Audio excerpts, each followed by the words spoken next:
My name is Dr. Michael Brown, and this is 3 Words, a bite-sized podcast about the significant and strategic choices that we can all make in order to be fully alive. Today, I had a great conversation with Dr. Tyler Schwanz about charging the storm, about doing hard things, about facing your fears. Listen in. Dr. Tyler Schwanz, my friend and brother, and the most frequented guest on 3 Words podcast. It is so good to have you back. And I'm excited, really excited about a topic that we should have talked about forever ago. And we'll get there. But first, tell our viewers and listeners a little bit about yourself. Great.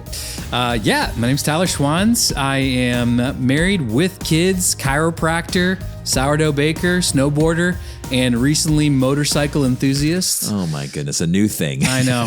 All my hobbies have to be dangerous. I don't know why. I think we did the episode. Was it you and I try something new? Mm-hmm. One of the many episodes we did. I'm living it out. You are always trying something new. Yes. I like your bread.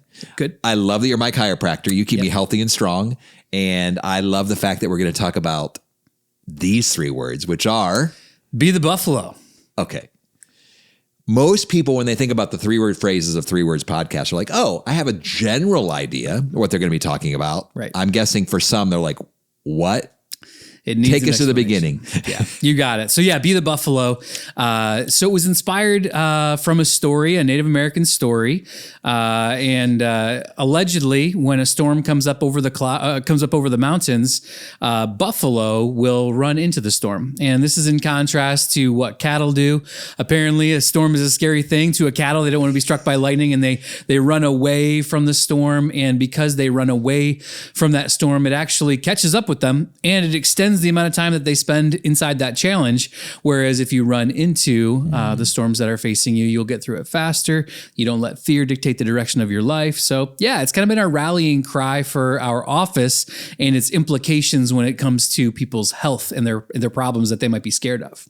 Yeah, and you actually are called Rebel Chiropractor because this perspective is rebellious. Talk to me about that. Going against the grain, being in the world but not of the world. Yeah. If the world tells you to do something a certain way, like that's all well and good. But if that is not, if you see things differently, you should not fear the opportunity to stand out a little bit and step out of the marching line and I guess investigate other options. So our logo even has the buffalo on it. So we're sold out for Be the Buffalo. I love buffalo. I feel like we call our people, like buffalo, and we want them to act like the buffalo. When I say our people, I mean like our patients. Yeah. Which sounds like pretty over the top for like a healthcare office. But when we decided we wanted to name ourselves Rebel, like it started with the story.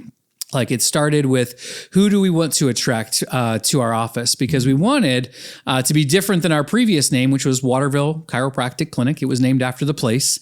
And rather than name it after our last names or name it after the place, we wanted to name it after the type of people that we wanted to attract, which were rebels, the people that might be doing things a little bit differently than the rest of their family, might feel a little ostracized. We wanted to give them a home.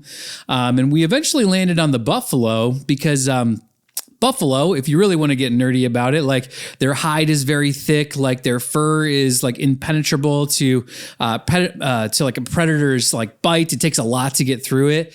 I think that if you were to summarize like our patients and like the implications for being a chiropractic patient in our practice, I think you could bring it down to 3 things that buffalo exemplify. So I think like number 1, let's go. Tell people that they were built for this. They were built to heal themselves. Their bodies are not built to break down. They were built to be self-healing, self-regulating mechanisms. And as long as they have everything that they need at their disposal, they should be able to heal themselves without need from outside intervention most of the time. And how that relates to the buffalo is like they were built for tough conditions. Like, in fact, arguably, like the hump that buffaloes have. Yeah. Some people think that it's a fatty hump, sort of like a Campbell hump. Couldn't be further from the truth. It's pure muscle. It's pure muscle attached to like one gigantic vertebral bone, and it is designed for one purpose, and that is to be able to lower their head and get through any obstacle in their way, including like feet and feet and feet of snow that they encounter during those harsh winter months. And so like buffalo are anatomically designed to plow through obstacles. They are anti-fragile. They are made stronger stronger by those obstacles that they face. And we believe that the human body is designed for this too. They're designed to heal itself. So that's number one. Number two is that we protect those that cannot protect themselves. So people like kids, people that are sick, people that cannot make decisions for themselves, those are vulnerable populations. And we believe that as a member of Rebel, we have a responsibility to the least of these to be able to offer them opportunities that other people may not be available to them. So it's our policy in our office, for example, that every child, regardless of their parents' ability to pay, should have the opportunity to be checked for nerve pressure before the presence of symptoms. So before they get sick, every child should have the opportunity to get checked regardless of their parents' ability to pay. So our office's standpoint on that is that if the parent wants their child to get checked and they can't pay for it, then we do it. And that's the vision that I have for that is like the buffalo encircling their young. And their eldest members of their herd, when faced with a predator, they will circle the wagons. They will surround their young and put their horns out. And they're one of the most formidable plant eaters in that way. Like some of the greatest predators in the area will not take them on when they're together like that. So that's number two. And then number three is the one that I led off with, which is do not let fear dictate the direction of your life. So when somebody presents themselves to our clinic, we let them know, like, whatever they came in with, like, we're proud of them. We're happy that they are facing it, that they're not sweeping it under the rug, that they're ready to deal with it, that they're ready to deal with their pain and not take something necessarily just to cover it up, but to get to the root cause of it. And so, I think those are the three main things that we became obsessed about with Be the Buffalo with Buffalo. And that's why we kind of centered our practice around it. I'm going to pause my conversation right now with Tyler to invite you to share this episode with a friend or a family member who might be avoiding the storm and needs to face their fears. Now back to the conversation.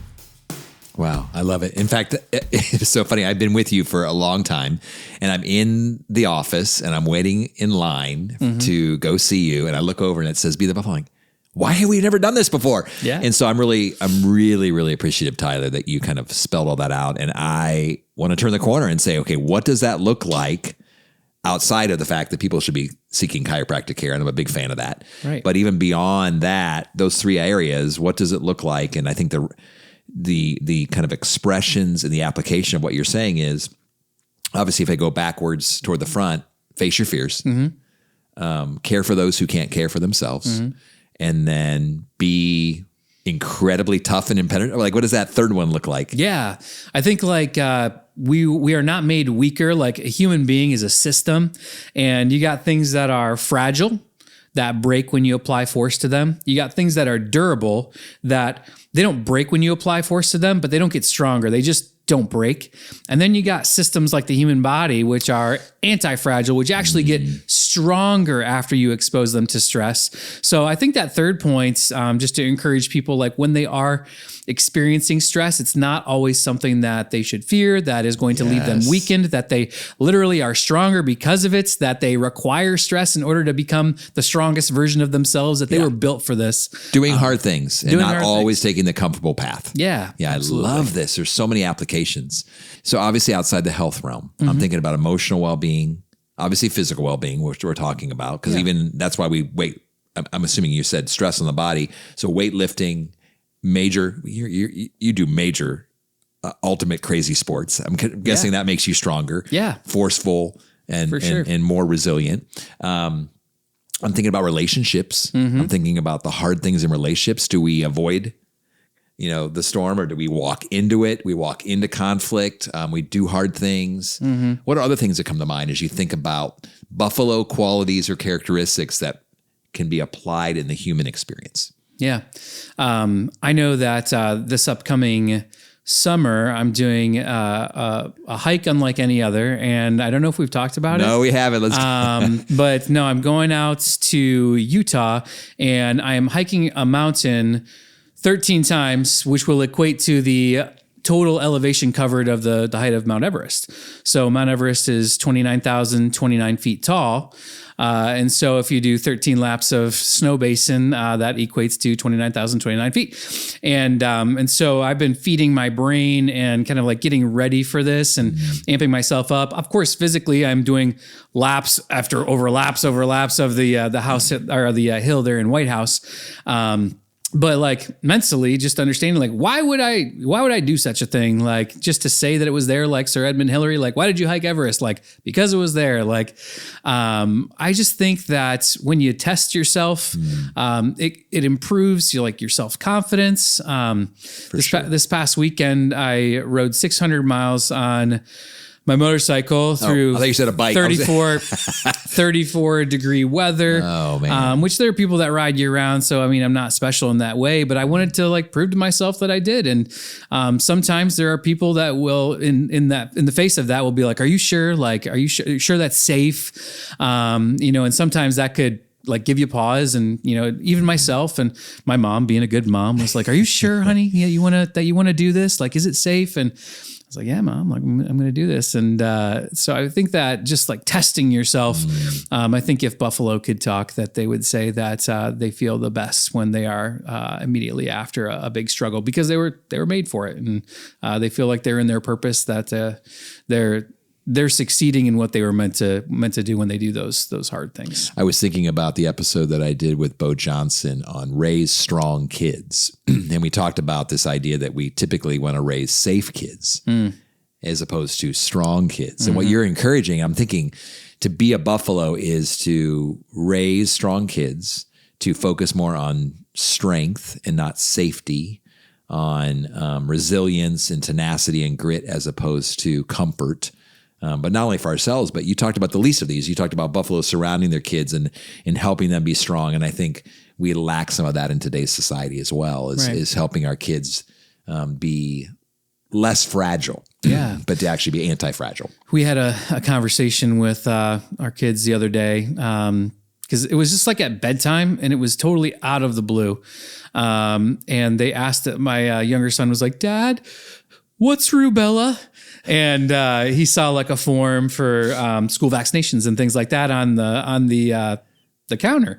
And he asked about it and I answered him and I told him like what it was and what it looked like. And he was worried about it and all this stuff. And I got to explain to him like in that moment, like germ theory and explain like what a vaccine does and how certain parents choose to vaccinate their kids. And that's great. And some parents choose not to, and that's great. And at the end of the day, like we want them to be able to understand it. So if they were legally allowed to be able to make that decision, they could do it. But like by and large, when they walked away, like my boys at least were not fearful of that disease anymore. They were more hopeful and understanding of the power that their body has the ability to heal and generate antibodies. And they understand that. And I think that having those hard conversations, I had another friend tell me this week.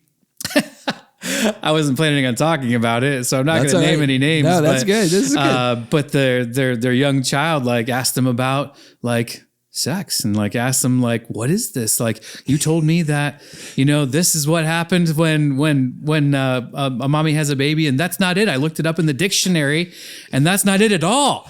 And just like, it's funny how sometimes those tough conversations, they come to you. Those storms come out of nowhere and you kind of show who you are in that moment. Are you going to run away? Are you going to handle it? Are you going to, tell the truth? Are you going to tell a version of the truth that you think a little kid can handle, or what can they handle? These are all questions that we ask ourselves in those moments. But yeah, I love when the kids like ask those tough questions about things like their health or things like sex or things like death. How do you even begin to explain those things to a 9-year-old or an 8-year-old? But well, I think it's great to be able to frame for the people that we love and care about, and just normalize the fact, because you shared from the very beginning, Tyler, that Buffalo, when they see a storm coming over the mountains, and I love how you said, when they see a storm, when they encounter the storm, it's not if they encounter a storm, it's when they encounter a storm. Mm-hmm. Storms are coming. Mm-hmm. We did an episode with my good friend Daniela Tomic on This Will Pass. And we were talking about when hard things are there, they'll pass. But also when things are going perfect, that's also going to pass. Right. Storms are coming. And I think that's really a great way to kind of wrap up our conversation. I would love to hear your thoughts on this, but to really just be okay with the fact that storms are coming. We can't change that. Right. Life's hard. Things are difficult. It's amazing. Life's beautiful. Life's exciting. Life's amazing. But life's also hard. I mean, we've had conversations about just hard things in our lives, and life's hard. Storms are coming. The question is not, are storms coming or are they not coming? The question is, what do I do with the storm? And do I turn and walk into it, face it, move through it, or do I try to run away from it? Because I'm trying to picture, even as you describe that, these cattle who are running under the storm, it could be a long run. And eventually they're going to get weary. And many of them might even, you didn't talk about this, but maybe might perish. Whereas the buffalo who runs through the storm, they're probably not perishing because they're going to get through it quicker. They're going to face it. But so often we spend so much of our lives running away from the storms or trying to avoid the storms or try to dodge the storms. And why not turn and run right into it and actually, like you said, become more resilient, more tenacious, trusting ourselves that we will heal, trusting ourselves that we'll be okay, that we can, we have the ability to withstand the storm. I love all of the metaphors that go around this notion of being the buffalo. Final thoughts for our viewers and listeners, my friend. Yeah. So the storms do come. They will come. We are not in control of that. In fact, we're only in control of our very next choice and the direction that we take our lives. So I would just say, don't let fear dictate the direction of your life. You choose what direction you go into regardless, and you charge into the storm. Yeah. Thanks, Tyler. Thanks so much for joining my conversation today with Dr. Tyler here at 3 Words. We're so thankful that you would be on this journey with us. We really do consider you friends and family here at 3 Words Podcast. If you would like to go deeper with us, be more connected to our family in our network, we would encourage you to go to dmbcoaching.com/subscribe. You can actually find our monthly newsletter there. Dr. Tyler Schwanz actually is the editor of that newsletter. Lots of great tips, insights, helpful hints in becoming the better version of yourself. And so until we see you at the next episode, be well, my friends.